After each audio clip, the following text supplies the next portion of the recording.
నెల్లూరు జిల్లాలో మార్చి మొదటి వారంలోనే ఎండలు దంచుకొడుతున్నాయని చెప్పుకోవచ్చు. ఇప్పటికే దాదాపు 38 డిగ్రీల సెల్సియస్‌గా ఇక్కడ వాతావరణం అంటే ఎండలు నమోదవుతున్నాయి. గతంలో ఈ మార్చి నెలలో ఇంత భారీ స్థాయిలో ఎండలొచ్చిన అవకాశాలు అయితే కనిపించలేదు. 30, 32, 33 ఆ స్థాయిలో ఉండేటివి. కానీ ఈసారి మార్చి మొదటి వారంలోకి మనం అడుగుపెట్టినమో లేదో దాదాపు 38 డిగ్రీలు ఎండలు వస్తున్నాయంటే ఇక మార్చి తర్వాత ఏప్రిల్ కావచ్చు, మే కావచ్చు, జూన్ కావచ్చు, జులై కావచ్చు ఇక దాదాపు ఈసారి ఖచ్చితంగా ఈ ఎండలు హాఫ్ సెంచరీ కొట్టే అవకాశాలు అయితే ఖచ్చితంగా కనిపిస్తున్నాయని చెప్పుకోవచ్చు. జిల్లాలో ఎక్కడ చూసినా కానీ ప్రజలు ఈ ఎండలతో తల్లడిల్లిపోతున్నారు.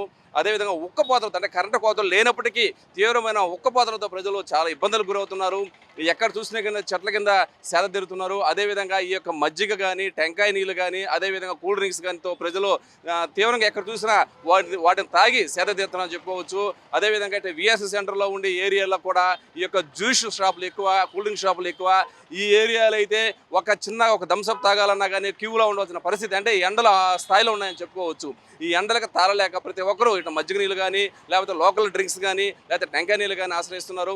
ఏది ఏమైనా కానీ ఈసారి గతంలో తీసుకుంటే మార్చి నెలలో ఇంత 38 డిగ్రీల సెల్సియస్ దాకా వచ్చిన ఎండలు అయితే లేదు. కానీ ఈసారి మాత్రం మార్చి మొదటి వారంలోనే దాదాపు 38 డిగ్రీల సెల్సియస్గా నమోదవుతున్నాయంటే ఇక మార్చి, ఏప్రిల్, మే, జూన్, జూలై తీసుకుంటే మాత్రం ఈసారి ఖచ్చితంగా 40 నుంచి 50 డిగ్రీల ఎండలు నమోదయ్యే అవకాశాలు కనిపిస్తున్నాయి.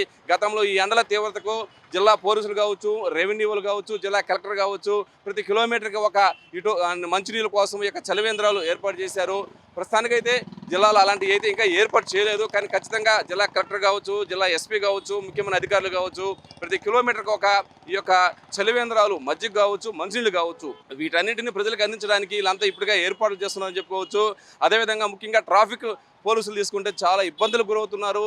ఈ ఎండకు తలలేక వాళ్ళు చాలా ఇబ్బందులు ఉన్నారు. గతంలో ఉన్న ఇటు పోలీసులు కావచ్చు వాళ్ళకి ఏసీ హెల్మెట్స్ ఇచ్చారు. ఆ హెల్మెట్స్తో వాళ్ళు ఈ ఎండలో కూడా తమ విధులు నిర్వహించారు. ఈసారి కూడా అంటే ఆ హెల్మెట్స్ ఏమైనా దెబ్బతినుంటే ఈసారి కూడా ప్రస్తుత ఎస్పీ కృష్ణకాంత్ గారు వాళ్ళందరికీ కూడా ఈ యొక్క ఏసీ హెల్మెట్స్ అందజేయాలని చెప్పి ట్రాఫిక్ పోలీసులు చాలామంది మీడియాతో కోరడం జరిగింది. ఈ యొక్క ఎండలో 38 నుంచి 40, 50 డిగ్రీలు వస్తున్నాయి కాబట్టి ఈ ఎండలో నడి రోడ్డు పైన నిలబడి ట్రాఫిక్ విధులు నిర్వహించాలంటే చిన్న విషయం కాదు. దీనికి జిల్లా పోలీసులు కూడా పూర్తి స్థాయిలో సన్నద్ధమవుతున్నారు. జిల్లా ఎస్పీ కూడా వాళ్ళందరికీ ఇటు క్యాప్స్ కావచ్చు, టోపీలు కావచ్చు, అదేవిధంగా హెల్మెట్స్ కావచ్చు అన్నీ కూడా అందజేయడానికి అన్ని ఏర్పాట్లు చేస్తున్నారని చెప్పుకోవచ్చు. ఏది ఏమైనా కానీ నెల్లూరు జిల్లాలో మాత్రం ఎండలు చాలా తీవ్ర స్థాయిలో ఉన్నాయి. ఇటు పక్కనే తీసుకుంటే ఇటు బద్వేలు, కడప దగ్గరలో ఉంది కాబట్టి ఇటు ఎండలు అంటే కొండల ఏరియా కాబట్టి ఇటు విపరీతమైన వేడి ఉంది. అదేవిధంగా మనకు సముద్రం కూడా 1-2 దగ్గరలో ఉన్నాయి కాబట్టి బీచ్ల దగ్గర ఉన్నాయి కాబట్టి ఆ వడగాలు కూడా ఇటు జిల్లా పైన వీస్తున్నాయి. ఇటు వడగాలు కావచ్చు, అటు ఈదురు గాలులు కావచ్చు, అంటే కొండల నుంచి వచ్చే గాలులు కావచ్చు. ఈ రెండు వల్ల నెల్లూరు జిల్లా ప్రజలు చాలా ఇబ్బందులు గురవుతున్నారు. తీవ్రంగా ఎండలు వస్తున్నాయి. ఉక్కపోత ఎక్కువగా ఉంది. ముఖ్యంగా 38 డిగ్రీలు మొదటి వారంలోనే టచ్ చేసిందంటే ప్రజలు చాలా భయపడుతున్నారు. కరెంటు కోతలు అయితే ఏమీ పెద్దగా లేనప్పటికీ ఈ యొక్క అంటే కరెంటు బిల్లులు గతంతో పోలిస్తే ఈసారి తడిసి మోపిడి అవుతున్నాయి. గతంలో 1000 రూపాయలు అంటే ఇప్పుడు 2000, గతంలో 2000 అంటే ఇప్పుడు 4000 వస్తున్నాయి. అంటే ఇంట్లో కూర్చుని ఏసీ వేసుకుందాం అనుకున్నా కానీ ఉండలేని పరిస్థితి. ఎందుకంటే కరెంటు బిల్లు భయపడి దీంతో బయటకు చెట్ల కిందకు రావాలని వచ్చి సేదీరడానికి ఇటు ప్రజలు ప్రయత్నాలు చేస్తున్నారు.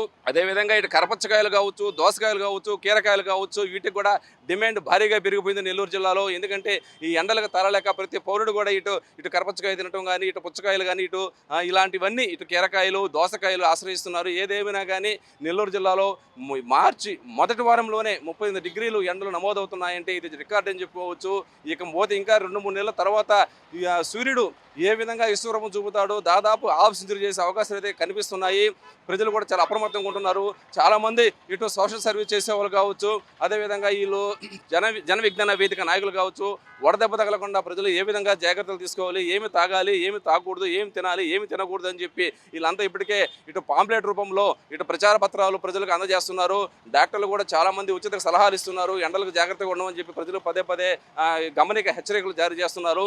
ఏదేమైనా కానీ నెల్లూరు జిల్లాలో మాత్రము ఉదయం 9 గంటలకే ఎండలు విశ్వరూపం చూపుతున్నాయి. సాయంత్రం 6, 6:30, 7 అయినప్పటికీ కూడా ఎండలు కాస్తున్నాయంటే నెల్లూరు జిల్లాలో ఎండల పరిస్థితి ఏ విధంగా అర్థం చేసుకోవచ్చు. కెమెరామెన్ సునీల్తో శ్రీనివాసులు రెడ్డి, నెల్లూరు జిల్లా నుండి.